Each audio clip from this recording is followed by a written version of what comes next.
아버지 주신 은혜에 너무도 감사하여 아버지 앞에 예배하며 아버지께 올려드리길 원하오니 말씀 가운데 충만한 은혜를 부어주시고 강단에서 강을 이르기까지 생수의 강이 넘치도록 흘러가게 하여 주시옵소서. 감사하고 예수님의 이름으로 기도드리옵나이다. 오늘 말씀의 제목은 찬송으로 사는 삶입니다. 찬송으로 사는 삶. 저와 여러분 찬송을 드리고 계셔요. 좀 전에 역동적인 몸 찬양으로 드려주신 그 워십과 또 찬양, 맑은 목소리를 하나님 앞에 영광 올려드린 두 분의 사역자분의 그 몸 찬양과 워십과 찬양이 하나님께서 귀하게 허락하시고 있습니다. 오늘 29편 30절로 36절 말씀은 찬송으로 사는 삶을 이렇게 하나님께 드려질 때 어떻게 우리가 드려져야 될지, 또 하나님께서는 우리를 어떻게 바라보시는지 여러 가지 큰 은혜를 나누는 귀한 시간 되길 원합니다. 찬송은 우리 삶에서 기도이고 그야말로 드려지는 건 줄 믿어요. 여러분께서 지금 식사하시고 난 후에 졸음이 오실 수 있어요. 그런데 그때 당시에 이제 여러분들 뒤를 잘 돌아보시면 내가 왜 졸고 있는가? 내가 왜 이 시간에 예배 자리에서 이러고 있을까? 가만히 돌아보시면 목소리가 작아서 그런 것 같아요. 그런데 제가 목소리를 키울게요. 할렐루야. 제가 목이 많이 쉬었어요. 목이 많이 쉬어서 아까 찬양 인도를 도저히 할 수 없는데 우리 오성춘 목사님께서 찬양을 드리면 목소리가 또 튑니다. 오죽하면 원키로 놓고 했겠습니까? 하나님께 영광 올려드립니다. 우리가 어떤 삶을 살아드려야 주님 앞에 찬송으로 사는 삶이 되어야 될지 생각해보면 첫 번째로 찬송은 하나님이 가장 기뻐하시는 제물입니다. 제물. 어떠한 제물보다도 구약에는 우리가 죽은 제물로 하나님 앞에 드렸어요. 그러나 신약에 와서는 산 제물. 무엇으로? 우리의 살아가는 삶으로 드려지는 것이에요. 그래서 하나님께서 기뻐하실 줄 믿습니다. 본문 31절에 이것이 소 곧 뿔과 굽이 있는 황소를 드림보다 여호와를 더욱 기쁘시게 함이 될 것이라. 이 말씀대로 저와 여러분이 한국에 찬양을 드리는 것이 얼마나 기쁘고 얼마나 감사한 일인지 몰라요. 우리가 사실은 이렇게 특송한 곡 드려주세요, 아니면 이렇게 하나님 앞에 영광 올려드렸으면 좋겠습니다, 이러한 것들이 사실 그냥 이루어지는 것 같지만 하나님의 계획 안에 있다 생각하신다면 얼마나 감사한 일인지 몰라요. 한 분 한 분 목소리가 다 다릅니다. 또 워십을 보시면 그분의 몸으로 드려지는 모든 것이 합당한 제물이 되어져서 향유 옥합으로 드려지는 기도가 되어지는 거예요.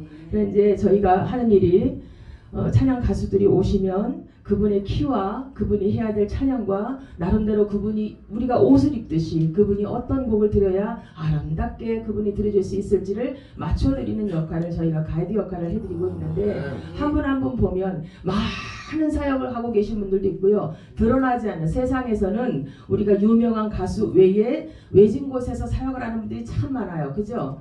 외진 곳에서 노래를 하는 분들이 많아요. 그런데 하나님 안에서 보면 저와 여러분은 유명한 것 같지만 유명하지 않고 유명하지 않은 것 같지만 유명합니다. 왜 그러느냐 하면 하늘의 스타이기 때문에 그래요. 제가 처음에 복음 가수 되기 전에 처음으로 하나님 앞에 특송을 드리려고 어느 작은 교회, 이렇게 해서 내려오는 계단 내려오는 지하 교회를 갔습니다. 그런데 그때 드려지는 곳이 무엇이냐면 하나님은 실수하지 않으신다네 라는 곡이었어요. 그런데 그 피아노 반주를 하시는 분이 뭐라고 하냐면은 여자분이었는데 사모님이셨어요. 저기 도저히 지금 찬양하시는 분의 목소리를 반주로 맞출 수가 없어요, 그러는 거예요. 그 목소리는 반주 우리 그 키보드로 할 수가 없어요, 이러는 거예요. 그래서 제가 그때 무슨 어떤 마음이었냐면 땅이 꺼지는 거예요. 하나님께서 나를 세우셨다고 분명히 내가 알고 있는데 어찌하여 저의 입술에서 나를 목소리를 맞출 수 없는 키라고 하는가. 나는 하나님께 세워진 자가 아니구나. 나는 찬양으로 올려드릴 수 없는 자구나. 실망에 대실망을 해가지고 그때부터는 나 못해요, 찬양 못해요, 누가 세우라면 못해요 모태신앙도 아닌데 못해요 이랬던 거예요. 나중에 알고 보니까 그 사모님이 키를 원키밖에 못 하시는 거예요. 세상에. 그때 내가 손을 놔버렸으면 어떻게 했겠어요. 제 키는 미가엘로 하면은 보통 경배 찬양은 2, 3 정도 되고 우리 진성으로 나오는 목소리는 제가 보통 5, 6이에요. 그런데 이제 찬양도를 하게 되면 4에 놓고 합니다.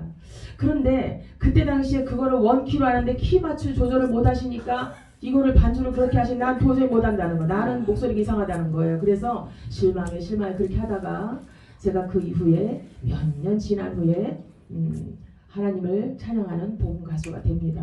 그런데 사실은 지금 많은 복음 가수분들이 정말로 많으시잖아요. 근데 저하고 같이 시작한 어떤 세상에서 만난 친구가 있어요. 그 친구는 지금 무엇을 하느냐면 김연자 씨나 아니면 무슨 뭐 남진 씨나 이런 분들과 함께 무대에 서는데 페이가 보통 남진 씨가 아니라 보통 큰 이런 빅 가수분들은 만약에 몇 천이다 그러면 이분은 사이사이 껴서 부르니까 제가 알기로 400, 500 뭐 이 정도 된다고 해요.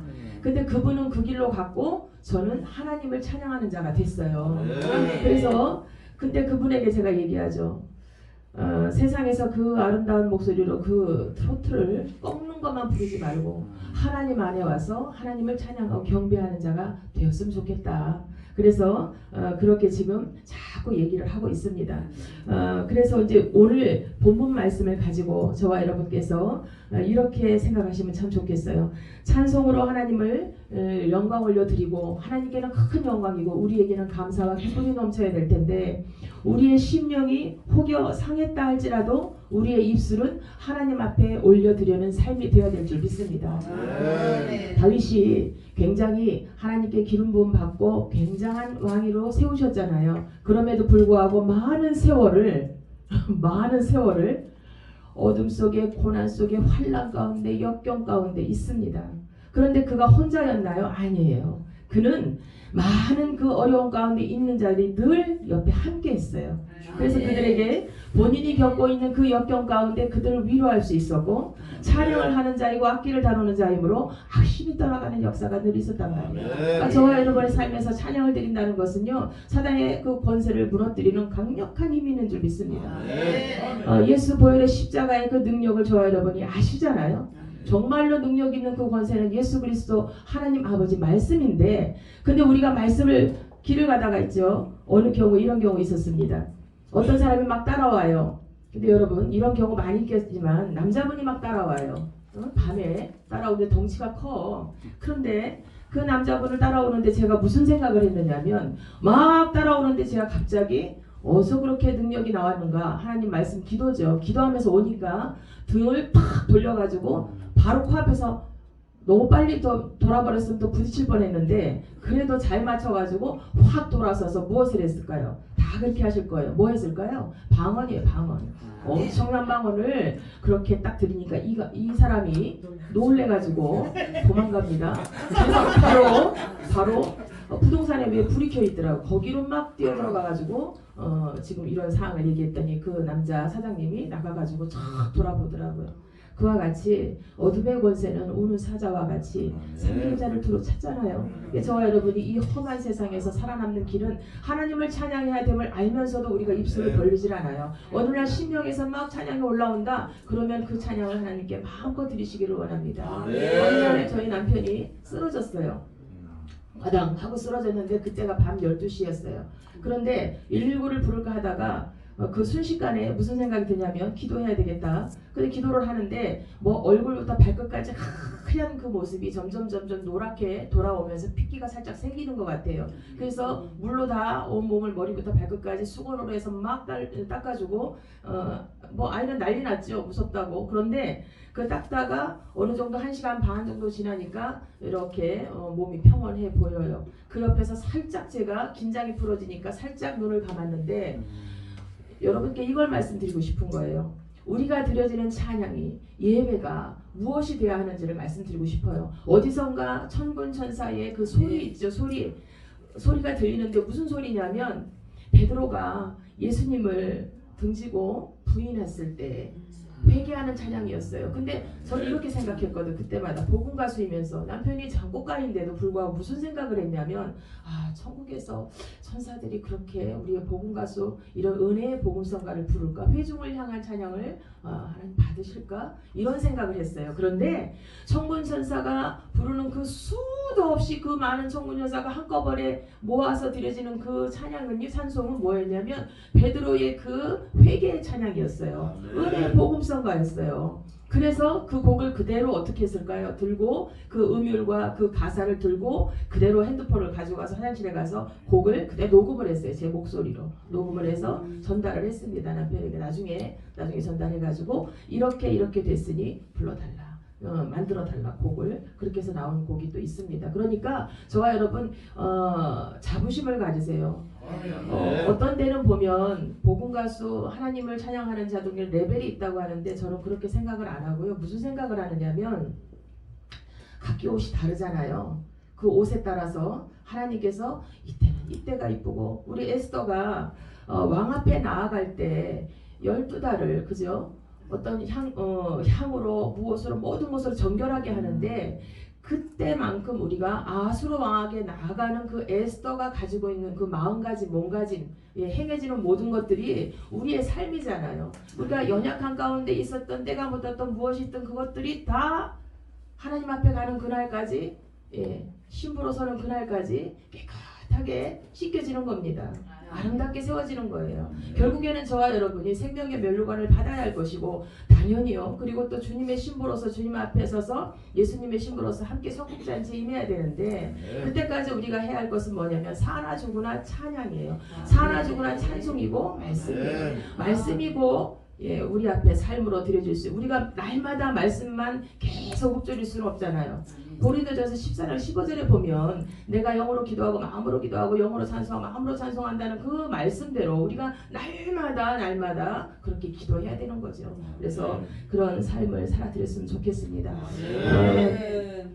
우리가 바울을 보면 바울이 옥중에 갇혔을 때요. 이 말씀 드리면서 마치겠습니다. 옥중에 갇혔을 때 바울과 실라가 옥중에서 찬양을 드렸어요. 그죠? 찬송함에 흔들리고 옥문이 확 열렸단 말이에요. 모든 매임이 풀었단 말이에요. 그러면 저와 여러분의 삶에서 찬송을 신실하게 드리는데 어떻게 매인 것들에게 우리가 무너질 수가 있겠어요? 사단의 그 악한 권세에 저희가 넘어지지 않고 주님 앞에 갈 수 있는 것은 오직 다윗의 고백처럼 찬송하는 거예요. 찬양하는 거예요. 주님 앞에 드려지는 겁니다. 그러면 주님께서 우리를 아시니 우리의 삶을 다 아시니 우리가 기도하는 것 중에 다 말할 수 없는 때라도 정말로 깊은 공고함 속에 있을 때는 입도 떨어지지가 않아요. 한나와 같이 주님 앞에 딸까닥 입술을 놀릴 때도 하나님께서는 그 기도를 듣고 계셨더라는 거죠.